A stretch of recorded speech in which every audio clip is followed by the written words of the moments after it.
You are looking at a live view of the Falcon 9 as it awaits its targeted 9:56 a.m. Eastern Time launch from Cape Canaveral Air Force Station in Florida. Good morning, it's November 11th here at SpaceX headquarters in Hawthorne, California. My name is Lauren Lyons and I'm an engineer on the Starlink team here at SpaceX. In honor of Veterans Day, we would like to take a moment to express our deepest gratitude to all our veterans at SpaceX and to those across the country who have served. Thank you for all that you've done and all that you continue to do. Every launch is an exciting launch, but today's launch represents some particularly notable milestones for SpaceX. First, today's launch will be the first time we're reflying a Falcon 9 booster for the fourth time. This booster previously flew on Iridium 7, Salcom 1A, and PSN 6. Following today's flight, we'll be attempting to recover it for a fourth time on our drone ship, Of Course I Still Love You, out in the Atlantic Ocean. Second, this is the first time we'll be flying a recovered fairing. This fairing previously flew on the Falcon Heavy Arabsat mission earlier this year. And last but not least, of course, we'll be launching another 60 Starlink satellites to orbit. These 60 new satellites will make Starlink one of, if not the largest satellite constellation to date. We'll talk more about these new satellites later on in the webcast. Lots of exciting stuff going on for today's mission, but let's take a closer look at Falcon 9 on the pad. Right now, we are looking at a live view of Falcon 9, our 70-meter, two-stage, liquid-fueled launch vehicle. The bottom two-thirds of the vehicle is the first stage, and this is what accelerates the vehicle through the Earth's atmosphere to the edge of space with the help of 9 Merlin engines. Today, we're going to be flying this first stage for a fourth time and also attempting its fourth recovery on our drone ship, Of Course I Still Love You, which is currently stationed about 340 nautical miles northeast of the Cape, off the coast of Charleston, South Carolina.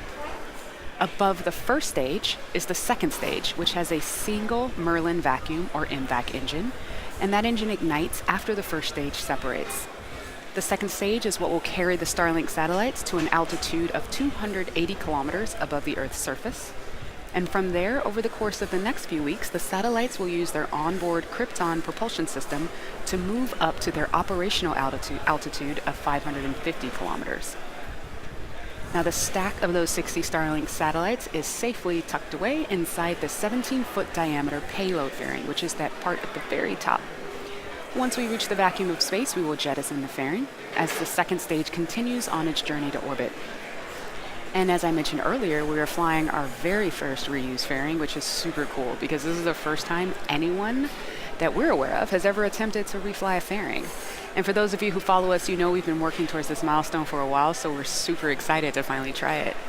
Now, we're not going to attempt to catch the fairing halves today as originally planned because the team had some concerns about stress to the ships in high seas prior to launch, but we're planning to retrieve the halves once they splash down in the ocean.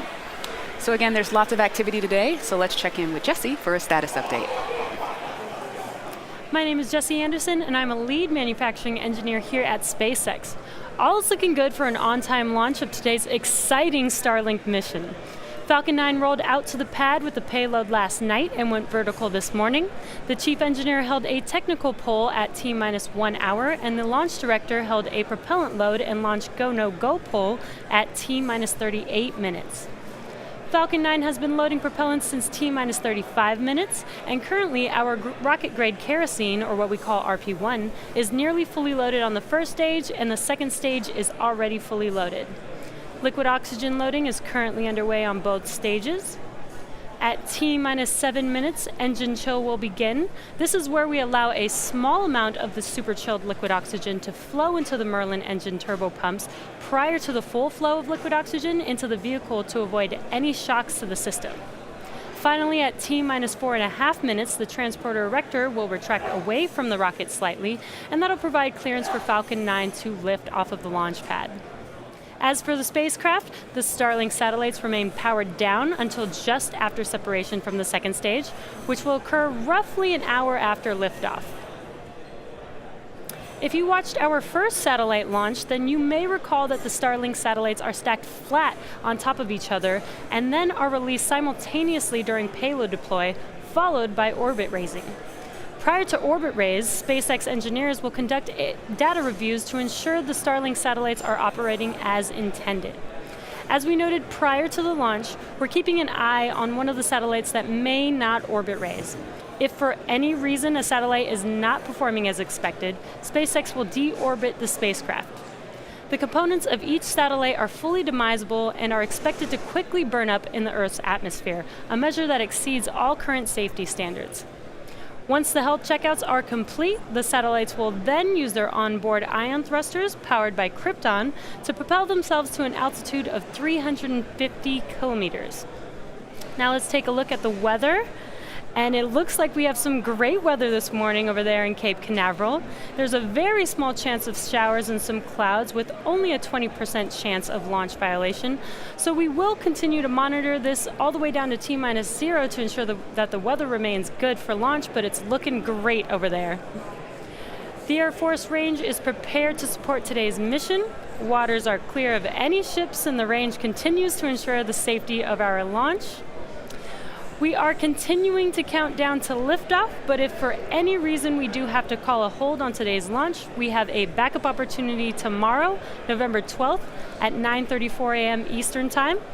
But at this time, all systems are go for an on-time liftoff, approximately 8 minutes from now.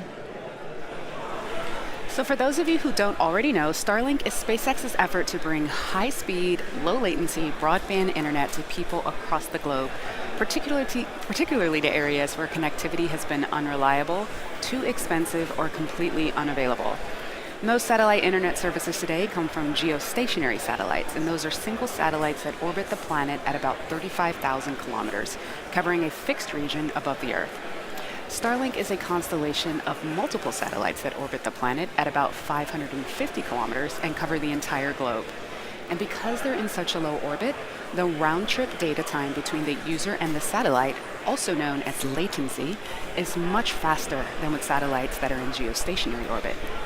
Additionally, each satellite performs autonomous collision avoidance maneuvers throughout its lifetime so that they don't run into each other to create space debris. This is the first constellation to have this advanced capability. In addition, each satellite is fully demisable, meaning at the end of life, the satellite's components are expected to burn up in the Earth's atmosphere. Low Earth orbit satellite constellations at this scale are incredibly difficult to build, but the performance of those initial 60 satellites that we launched back in May has been very promising. In fact, just a couple weeks ago, Elon sent a tweet using the Starlink network for the first time. We still have a ways to go from tweets to 4K cat videos, but we are on our way. Our goal is to start offering service in the northern United States and Canada as soon as next year, expanding to a global constellation after an expected 24 launches. Now, the team responsible for this enormous task is largely based in Redmond, Washington. The Redmond team, along with their counterparts across the company, there they are. Look at our team. Hi, guys.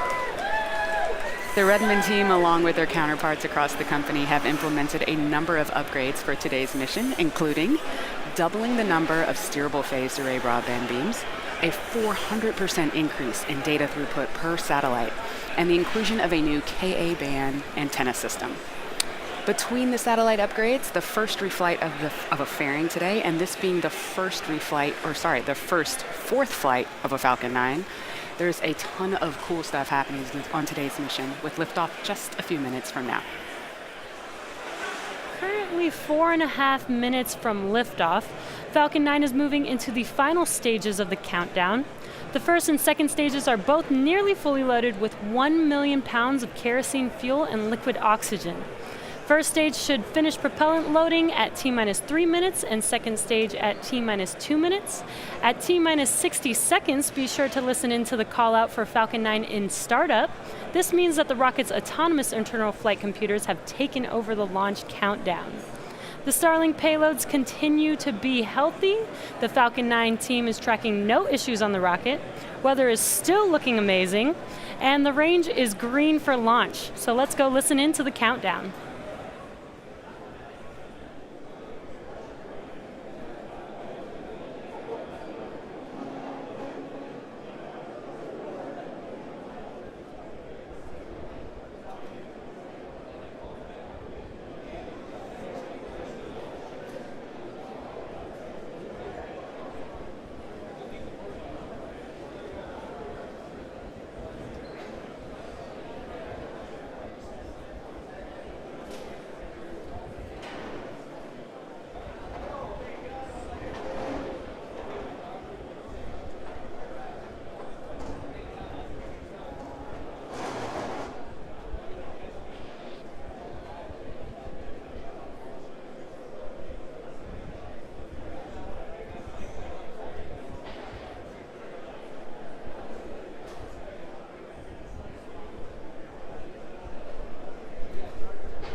close down.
Stage 2 LOX load is closed down.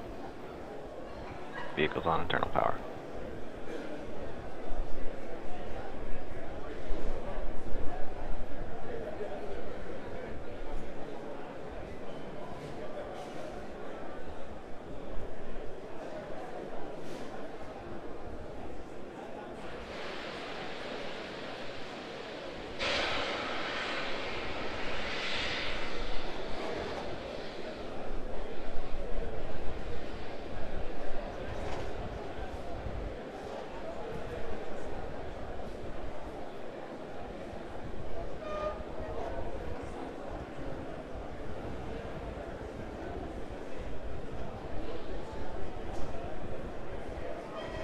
Falcon 9 is in startup.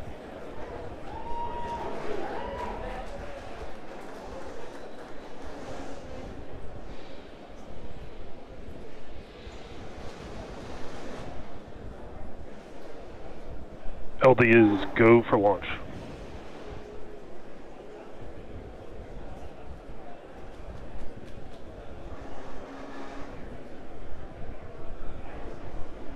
T-minus 30 seconds.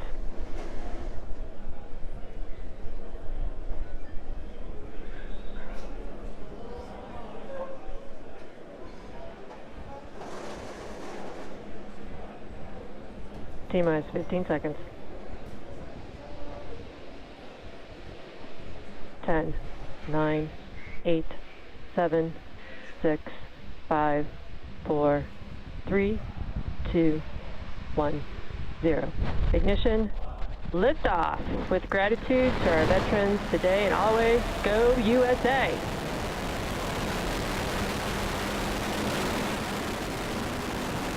Falcon 9 is pitching downrange.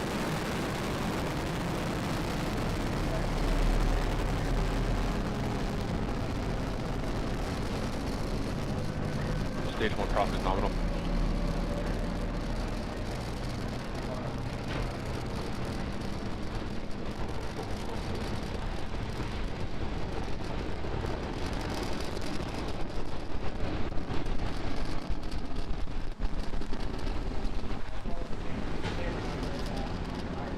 Power and telemetry is nominal.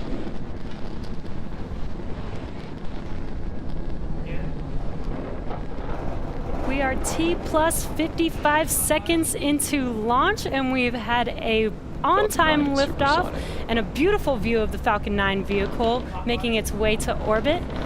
We are coming up in about 10 seconds here on max Q. That is the maximum aerodynamic pressure that the vehicle will see during ascent. We should be able to hear that call out. Vehicle's experiencing maximum aerodynamic pressure. And there's that call out for max Q. Coming up next is a rapid succession of events, starting off with main engine cutoff, or what we call MECO, followed immediately by stage separation. That's the separation of the first stage from the second stage. And then seconds after will be the lighting of our second stage engine, which we call second engine startup, or SES-1. That is coming up here in about 45 seconds. And back engine chill. And we've got a great view this morning with some pretty clear blue skies, the Earth in the background.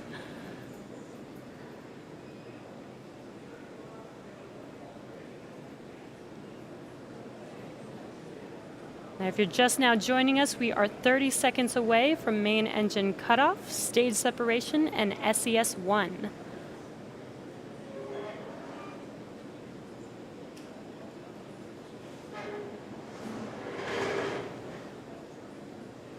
What you see on your screen, you should be able to see the stages separate. About 10 seconds here.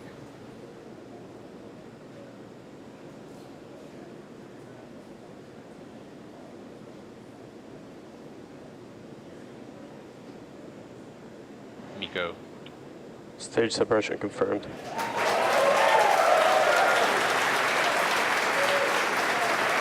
There, as you saw on your left screen, we had Miko and stage separation. On your right screen, we should see that second engine startup.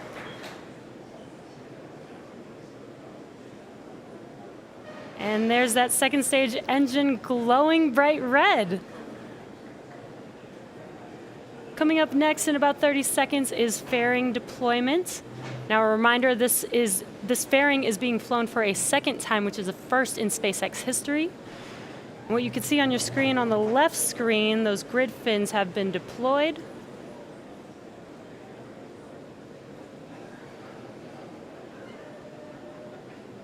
And there is our fairing deployment.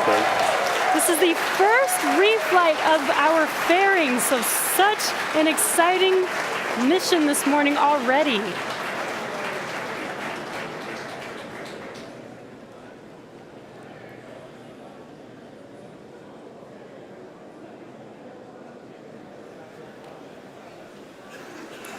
As the second stage continues to orbit with those 60 Starlink satellites on top, stage 1 is making its way home for the 4th time. Now, stage 1 is going to execute 2 burns before hopefully it's standing there on our drone ship. The first one will be the entry burn, which occurs at about T plus 6 minutes and 23 seconds, so a little over 2 minutes from now. That's where we're going to relight 3 of those Merlin engines and slow the vehicle down such that it can safely re-enter the atmosphere. From there, the booster will coast for just under a minute and a half and then execute what is called the landing burn. That is where we're going to reignite a single engine, that E9 engine right in the middle of the booster, slowing the vehicle down to 0 velocity, hopefully standing right there up on the drone ship. Meanwhile, stage 2 continues to fly nominally. We're hearing that MVAC-D power is nominal and continues at full power. Stage 2 pressures, the tank pressures are nominal as well. First and second stage are on a nominal trajectory.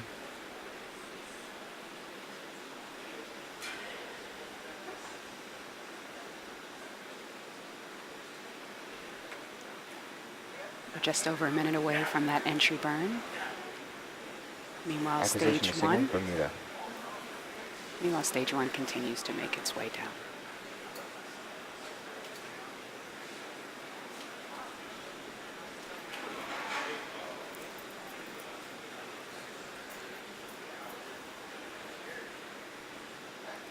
That MVAC engine is powering that second stage of those satellites with 250,000 pounds of thrust.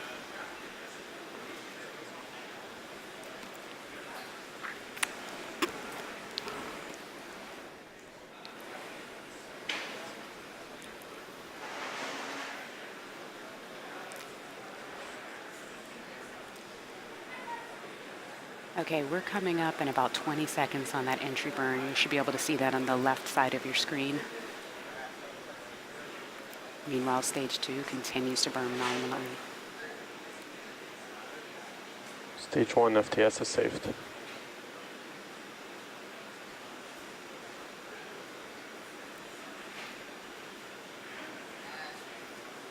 Stage 1 entry burn. And as you see, that entry burn has begun.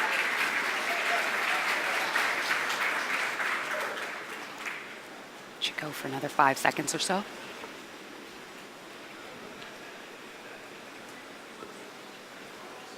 Stage 1 entry burn shutdown.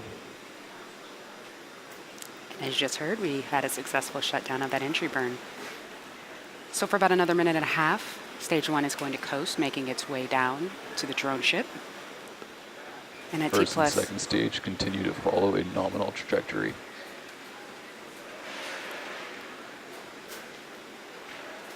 And in just under a minute, that landing burn should start.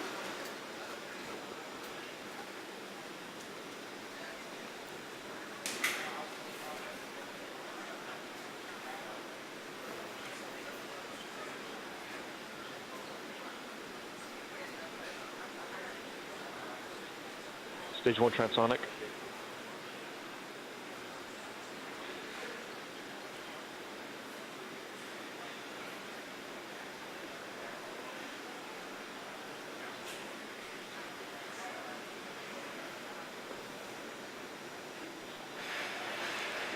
Everything continues to be nominal on stage 2. And in just under 10 seconds, that landing burn should start. Hopefully we'll get some nice on-vehicle video. Stage 1 landing burn. We don't have that video just yet, but that landing burn has started. Second stage has entered terminal guidance. Stage 1 landing leg deployed. It looks like we're not going to get video on the way down. Oh, but we have the drone ship. And wow.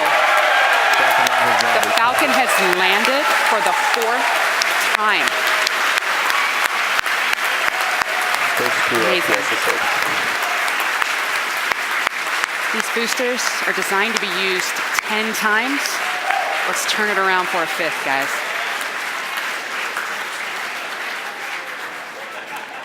Wow. 4th landing. That is super cool. So stage 2, I believe we have had SECO 1. We're going to enter a coast phase. Before we do that, we're going to take a quick break. Sorry, it's very exciting over here. And, as we leave, we're going to have an animation that shows you where we are in the coast phase. But we're going to be back here at T plus 44 minutes. All right, we'll be back at T plus 44 minutes for a second stage relight, followed up by payload deploy. So come on back.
Loss of signal expected. Lion Charlie.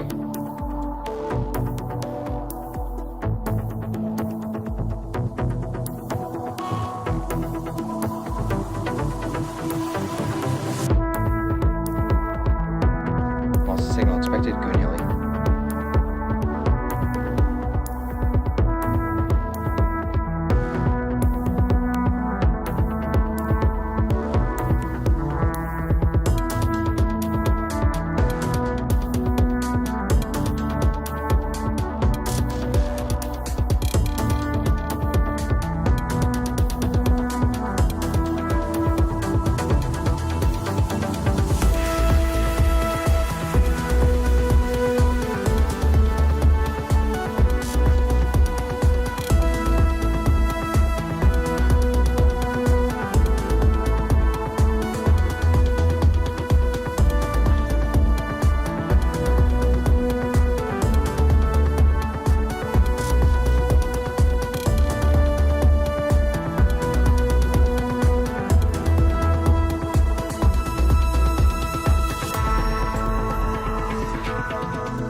signal read.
Welcome back to the webcast for Starlink.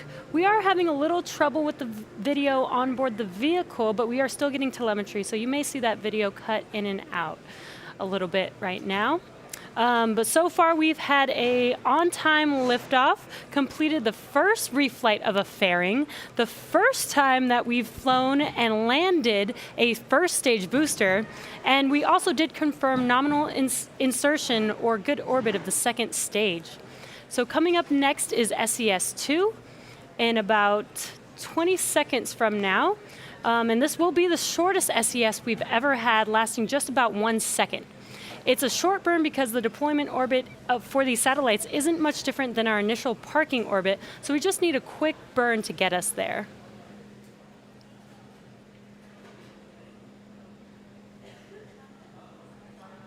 Waiting for that SES-2 and SECO-2. It's going to be very quick. And back ignition. And there it is. And second engine cutoff is complete. Waiting to hear for good orbit.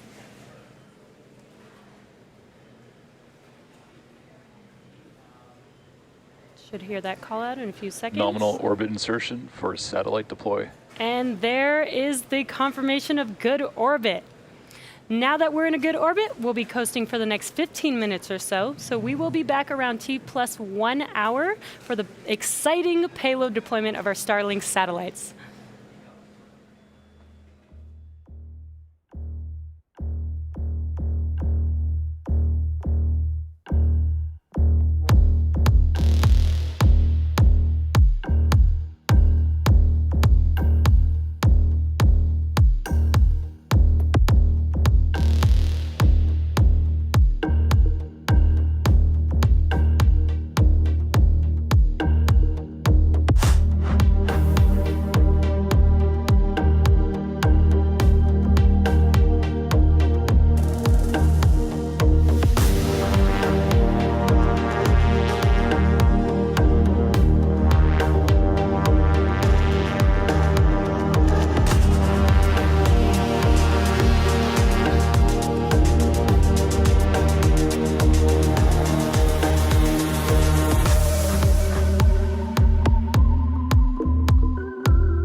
Welcome back to the webcast for Starlink. We are getting very close to deployment of those 60 Starlink satellites. Now, after deployment, the satellites will appear to be kind of clumped together, but that's totally normal. As you can probably imagine, 60 separate separation systems is super inefficient. It adds mass, it adds complexity, and therefore it adds cost. Instead, we deploy them all at once, allowing them to slowly disperse from one another, and to do so without the use of complex mechanisms. They might even bump into one another, which, if that happens, is totally okay. The satellites were designed with this possibility in mind.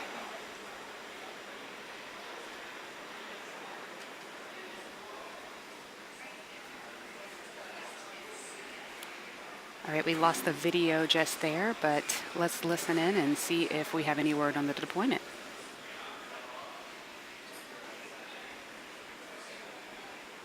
Starlink tension rod release confirmed. And as you just heard, we have confirmation that the tension rods have been released. Let's see if we can get some video of that. That would be really awesome. There we go. Now, as they make their way off, next they'll start to slowly drift apart and then deploy their singular solar array pointed at the sun to begin charging their batteries. And over the course of the coming weeks, the satellites will use their onboard ion propulsion systems to raise their orbit to 550 kilometers, align into their orbital planes, and properly space themselves out to providing internet coverage on Earth. And with that, that brings us to the end of our webcast for today. So to recap, we had a successful 4th launch of a booster and a successful landing of that same booster. We reflew a fairing successfully for the first time. Both of those things are pretty cool, but also cool, you just saw we deployed 60 more Starlink satellites. This puts us one step closer to being able to offer Starlink internet service to customers across the globe, including people in rural and hard-to-reach places who have struggled for access to high-speed internet. Thank you to the 45th Space Wing for range safety, the FAA for licensing today's launch, as well as the FCC for licensing our first operational Starlink satellites. We'd like to thank all of our viewers for tuning in, and again, our deepest gratitude to all of our veterans, both here at SpaceX and across the country. Follow our website and social media platforms for updates on our next missions and milestones. And until next time, I hope you all have a great morning just like we did.